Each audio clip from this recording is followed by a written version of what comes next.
শাহজালাল আন্তর্জাতিক বিমানবন্দরের third terminal নিয়ে প্রধানমন্ত্রীর নির্দেশনার পরই দীর্ঘ অচল অবস্থার জট খুলতে শুরু করেছে। টার্মিনালটি পরিচালনার চূড়ান্ত রূপরেখা নির্ধারণ করতে আগামী 11ই মার্চ ঢাকায় আসছে জাপানের একটি উচ্চ পর্যায়ের প্রতিনিধি দল। এই বৈঠকের মধ্য দিয়েই টার্মিনালটি দ্রুত চালুর বিষয়ে একটি যুগান্তকারী সিদ্ধান্ত আসতে পারে বলে আশা করা হচ্ছে।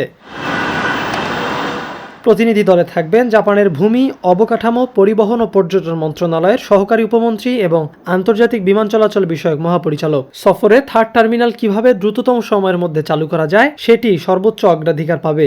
বর্তমান বেসামরিক বিমান পরিবহন ও পর্যটন মন্ত্রী আফরোজা খানম রিতা এবং প্রতিমন্ত্রী এম রশিদুজ্জামান মিল্লাত ইতোমধ্যে টার্মিনালটি পরিদর্শন করে এর কার্যক্রম দ্রুত বাস্তবায়নের তাগিদ দিয়েছেন।